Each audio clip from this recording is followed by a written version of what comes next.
బుచ్చిరెడ్డిపాలెం పట్టణం వవ్వేరు గ్రామంలోని రైతు భరోసా కేంద్రాన్ని జాయింట్ కలెక్టర్ కార్తిక్ పరిశీలించారు. ధాన్యం కొనుగోలుకు ఏర్పాట్లపై అధికారులను అడిగి తెలుసుకున్నారు. ఈ సందర్భంగా రైతులు పలు సమస్యలపై ఆయనకు ఫిర్యాదు చేశారు. గోధుమ బస్తాలు అందుబాటులో లేవని, ట్రాన్స్పోర్టుకు ఇబ్బందికరంగా ఉందని తెలిపారు. ఈ సందర్భంగా ఆయన మాట్లాడుతూ ఒక పుట్టికి 19,720 రూపాయలు ఇస్తున్నామని తెలిపారు. రైతులందరూ మండలంలోని ధాన్యం కొనుగోలు కేంద్రాలను సద్వినియోగం చేసుకోవాలని సూచించారు. ఏ రకమైన ధాన్యమైనా కొనుగోలు చేస్తామని, తేమ శాతంపై రైతులు ఆందోళన చెందాల్సిన అవసరం లేదని తెలిపారు. రైతులకు ఇబ్బందులు లేకుండా చర్యలు తీసుకుంటామన్నారు.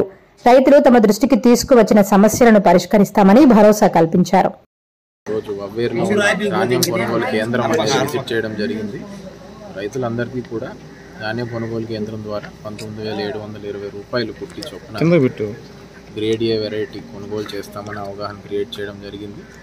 అలాగే అదే విధంగా గన్నీలకు సంబంధించి మిల్స్కి ఎన్ని అనుసంధానం చేశాము ఈ కొనుగోలు కేంద్రంకి సంబంధించి కూడా క్లారిఫికేషన్ అన్ని రైతులకి ఇచ్చి రైతులందరినీ కూడా కాన్ఫిడెన్స్లోకి తీసుకోవడం జరిగింది. సో ఇక మీదట బీపీటీ అయినా, కేఎన్ఎం అయినా, ఆర్ఎండ్ఆర్ అయినా ఏ వెరైటీ ధాన్యం అయినా సరే తేమ శాతం గురించి కూడా చింతించకుండా 17% ఉంటేనే తీసుకుంటామనేది కాకుండా తేమ శాతం కూడా దృష్టిలో పెట్టుకుని రైతులందరికీ కూడా ఎటువంటి ఇబ్బంది లేకుండా కొనుగోలు కేంద్రము మద్దతు ధర కింద మద్దతుగా ఉంటుందని చెప్తున్నాము. Thank you.